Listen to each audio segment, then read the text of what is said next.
Tribal Health and Human Services Department of the Confederated Salish and Kootenai tribes is proud to present Good Medicine, a program dedicated to the wellness of the Flathead Nation. The mission is summarized quite simply: a healthier people, a stronger nation. We'll strive to make Good Medicine a reliable source of ideas and information about health issues so that everyone can make informed decisions about their own lifestyle and health care. You'll meet health professionals, tribal government and spiritual leaders, and interesting people from the tribal community discussing important health issues that profoundly affect us all.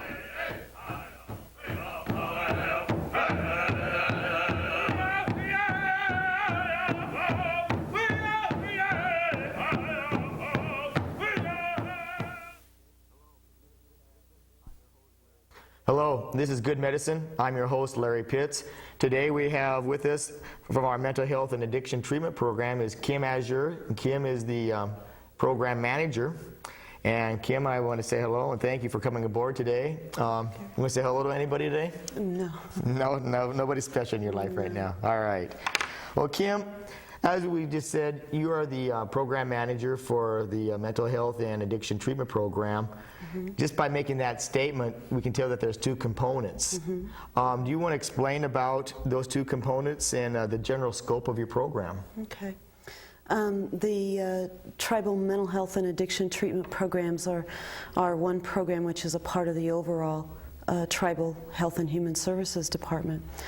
The mental health and addiction treatment program employs a staff of professional therapists and chemical dependency counselors that our primary purpose is to be able to respond to the beneficiaries of tribal health and human services to their requests and needs in the areas of psychological or psychiatric care and in the area of chemical abuse or addictions.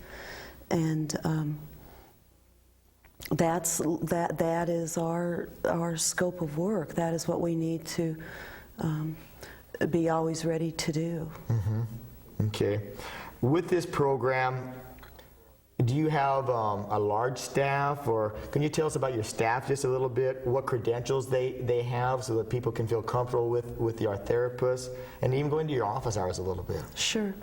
The mental health and addiction treatment program are physically located in what's called the old IHS clinic in St. Ignatius, which is just south of the Elders Park baseball fields.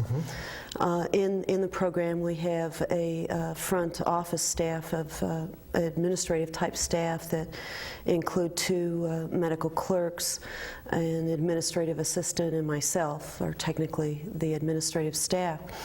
And then on the mental health side we have three full-time clinical positions. Two of those are clinical psychologist positions, one of which is currently vacant, and we're hoping any hour now we will be able to fill that vacancy.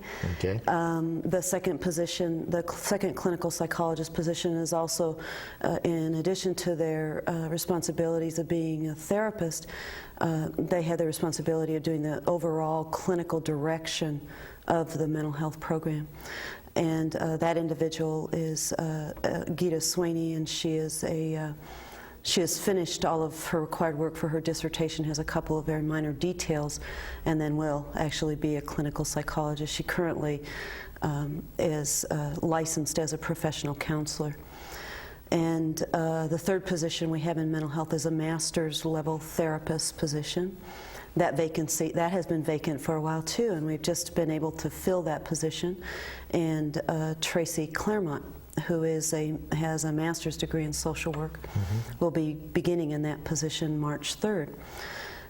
Tracy will be pursuing her licensing as a licensed clinical social worker, and from reviewing all of her credentials, she's certainly on her way to that, and should in a short amount of time be licensed also. In the mental health program, there are also 3 contracted positions, and these are therapists, psychologists, therapists, and a psychiatrist who have private practices who we purchase different increments of service from them. And then they actually come on site and deliver that care. Lawrence Martin, who is a psychiatrist in private practice in Missoula, is in our office 3 days a month.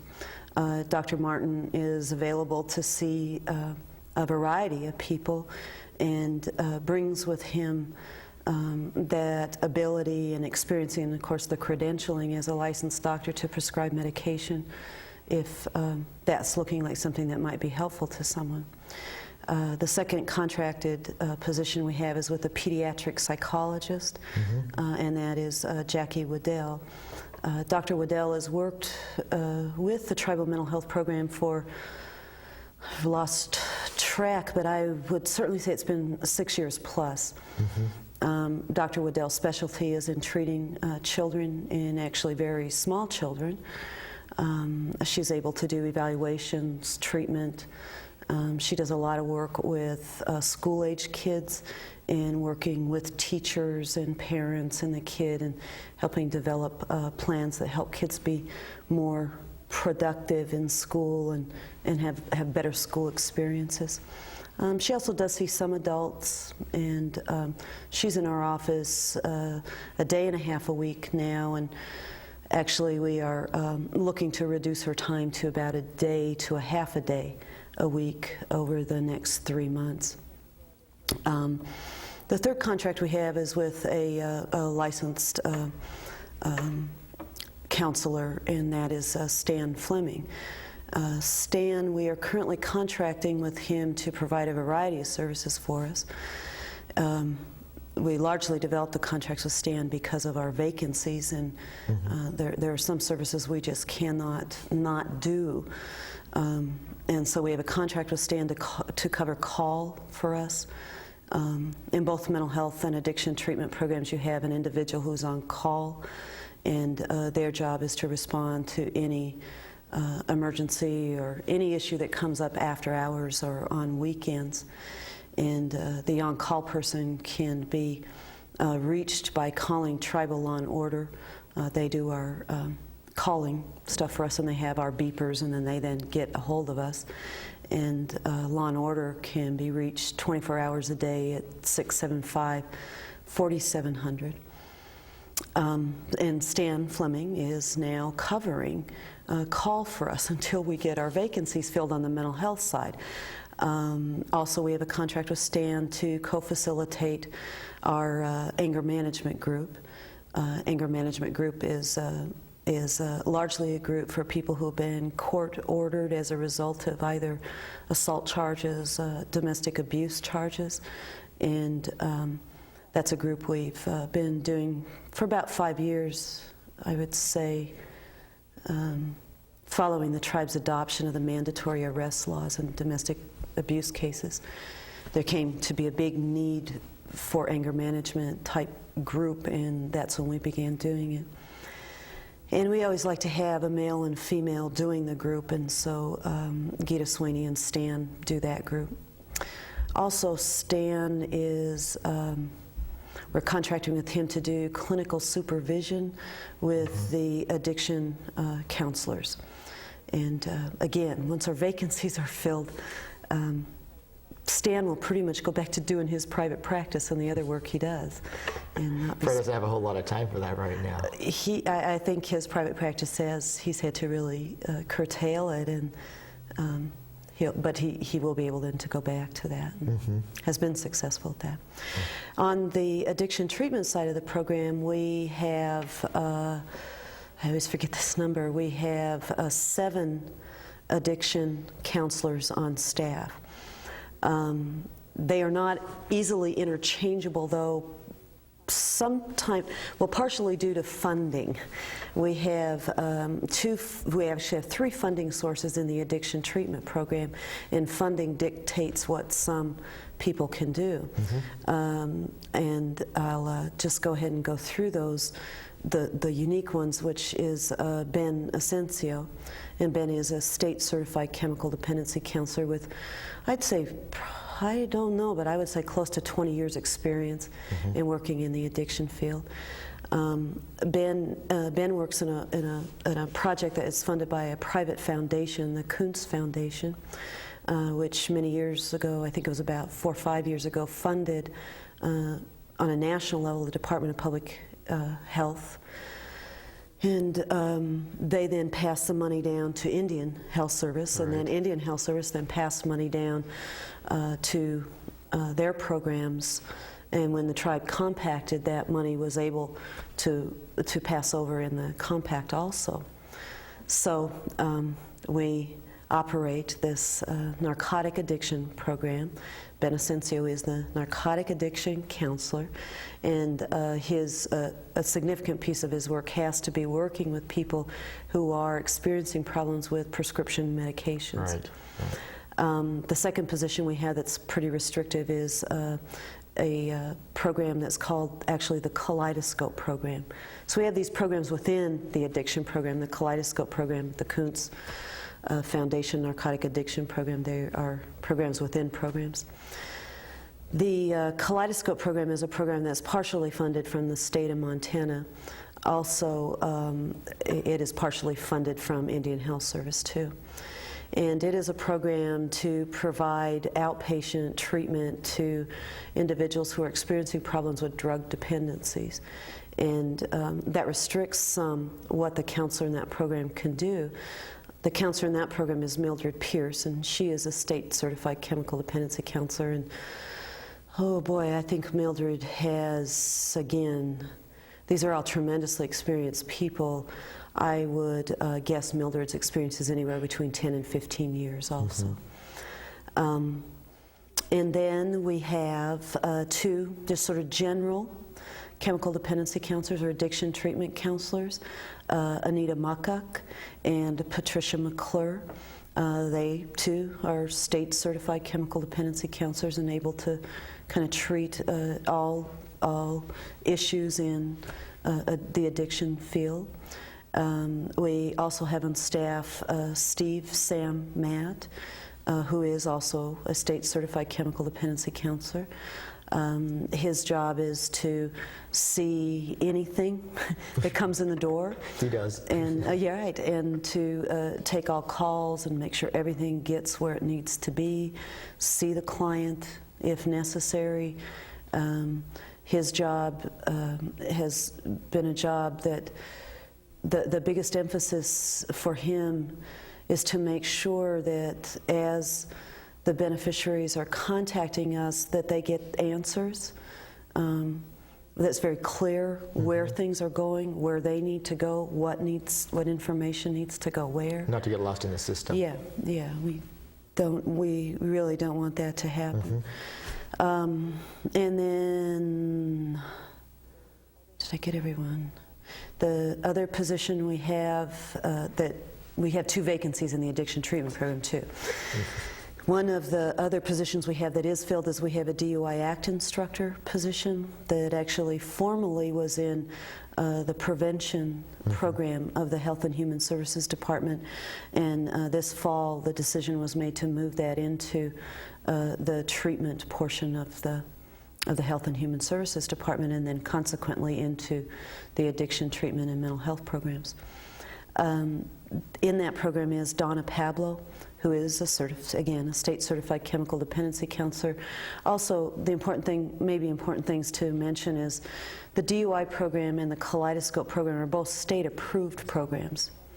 The reasoning for having that state approval is to run a DUI program that will meet the criteria from all other courts other than tribal court. It has to be a state-approved program. You can't run a state-approved DUI program by itself. It has to exist with a state-approved treatment program. And so the Kaleidoscope program is state-approved, not only so that we get the funding, but also so that DUI can exist. The DUI program is a program. I'm not sure how long it has been in operation with the tribes. My impression it's been there for a while. It is a program that's designed to meet the requirements of both tribal and state laws for driving under the influence charges, the per se charge that can happen, and there are two new laws in the state of Montana that the tribe, I believe, has also developed codes of their own on, which is the misdemeanor dangerous drug law and the minor in possession law. And those are fairly new laws in the state of Montana and to the tribe. And the DUI Act program is able to fulfill the sentencing requirements if you're charged with one of those two crimes too. And then we have two vacancies in the chemical dependency program that we've been looking for a long time to fill. Those positions are both positions to work with adolescents and children and families, and we've had a lot of difficulty in filling those, and as of today they are not filled, and I think we're kind of back to the drawing board on what are we going to do in the area of treating children and adolescents who are experiencing problems with addictions or abuse of chemicals. And it is actually a big hole in the services right now. Well, I can hear in your voice right now that's a concern of yours as the manager. Yeah. And I can see that you're trying to deal with the overall scope of the family. Yeah. Yeah. To make them into a oneness. I mean, so they're whole. Yeah. As you were talking about this program, I was thinking, how would a person who is eligible and how would a person access your program? Someone out there who might be watching the program now, they've got the background of what you have and you're qualified people. How do they access it? Our office is open, like all other offices, from 8 till, we're actually usually open more to 5 or 5:30. It's not uncommon if you come by at 5 that there'll still be someone there. You can reach our office by calling 745-4363 or 1-800-823-8228. I forget that number. You got it though, that was good. And asking for the mental health and addiction treatment program. At that point, you just simply need to tell the person that is answering the phone that what kind of service you think it is that you're interested in, and they will then get you connected to one of the clinical staff members. Whoever's available it will get the call, and if there's no one available, then I'm next in line. I'll get the call. If none of us are available, they will then get a number. If you don't have a phone, they'll get an address. The receptionist will, their task is to always to make sure that they have found out a way that we can get back to someone if we're not available. We work hard to try to make sure there's always at least one person available. And that works most of the time. Sometimes schedules just go as such that you don't have one person available, and so but the receptionists have all been trained to make sure they get information that allows us to get back in touch with people. And the office is open from, like I said, 8 to 4:35, and you can call those numbers during any of those working hours. Our office is open at noon. We do have coverage during noontime.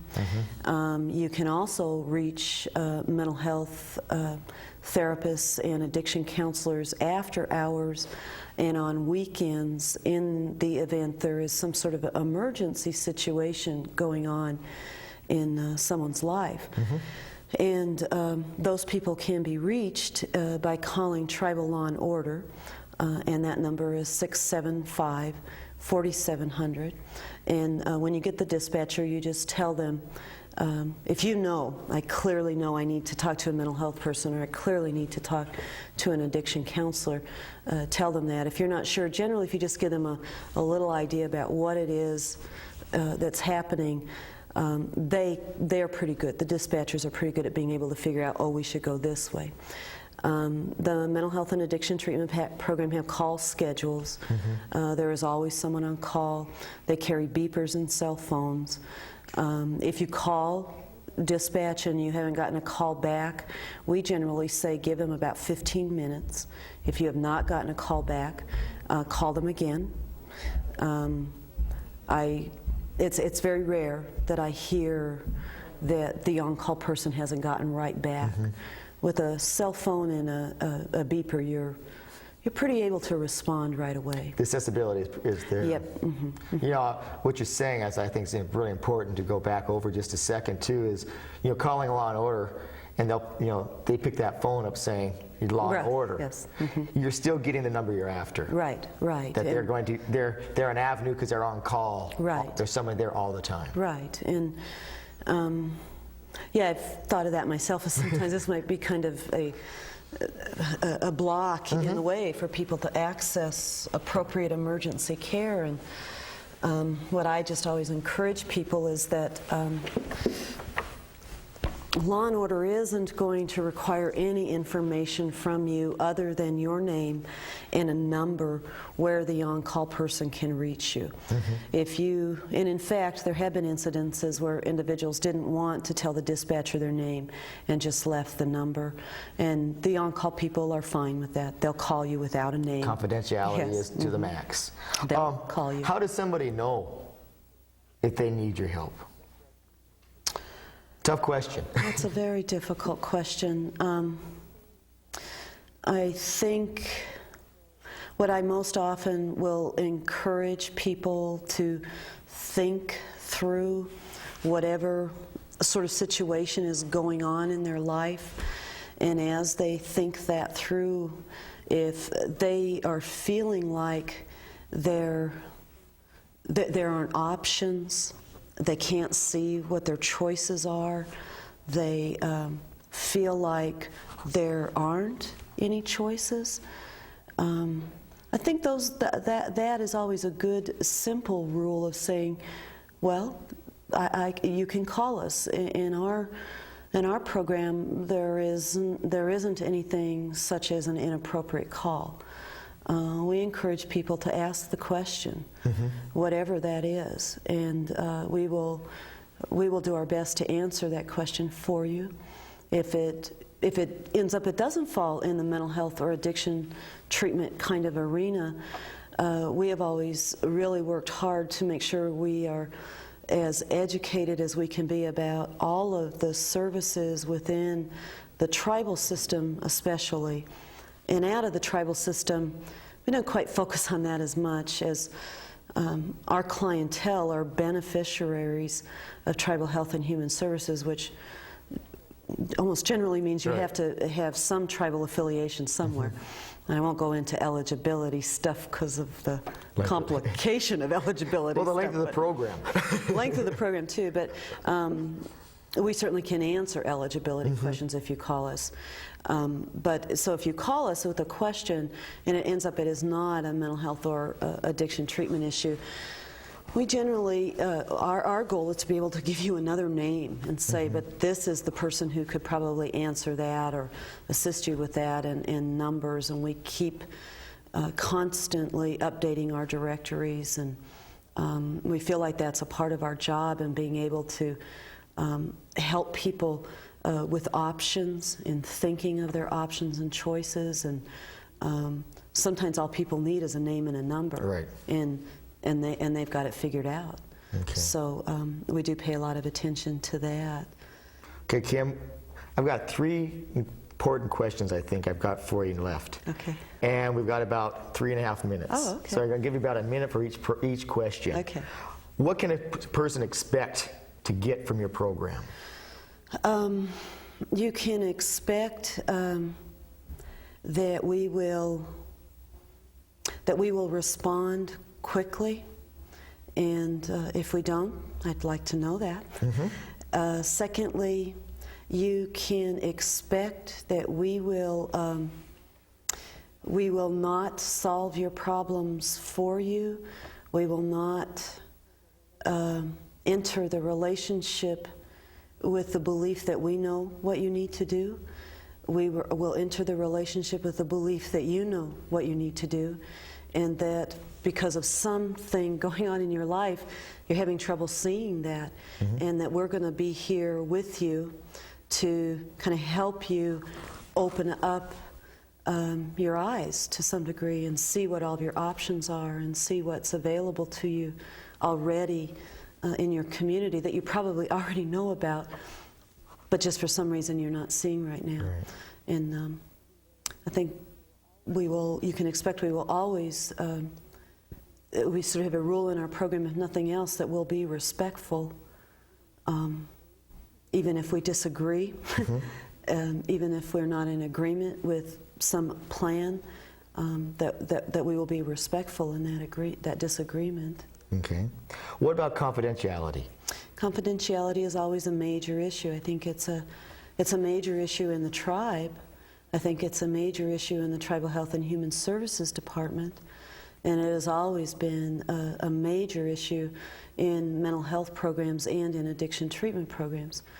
The expectation is that mental health clinicians and addiction treatment counselors are held to the highest standard in terms of maintaining confidentiality. These are people who are licensed and certified, and their licenses and their certification are based upon their maintaining confidentiality. And I always encourage people, if you suspect that they have violated it, we have a process for investigating those complaints. Again, we don't look at that as an adversarial, it's not a fighting relationship. We want to find out if it happened, and if it did, where it happened, and people will be held accountable for that. Okay. What about, do you really think that people with a mental health disorder or an addiction can get well? Oh, I know they can. I've I began in the chemical dependency field 20 years ago and switched over to mental health 18 years ago, and then 2 years ago switched back to both mental health and addiction treatment. And I've seen in that 20 years, I don't even know the numbers of people that actually, in many ways, people would say, I don't think this is going to happen. And you know, what makes the change for someone, where the shift happens for them, I don't know that we really know that. But people change. People can make their lives fairly different, significantly different. That's very possible. All right. And it can happen. It happens. Yeah. Well, Kim, I want to thank you for coming on today. It's been very informative. I want to thank you for tuning in today. This is Kim Azure. She is the program manager for mental health and addiction treatment programs. And I just want to thank you. Tune in and watch our program. Thank you much.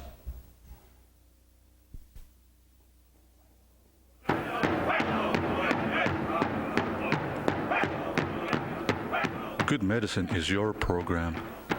We hope you watch this and subsequent programs to stay informed about your health care. And we'd like to hear from you about how we're doing. Please direct any comments or suggestions you have to us. You can reach us at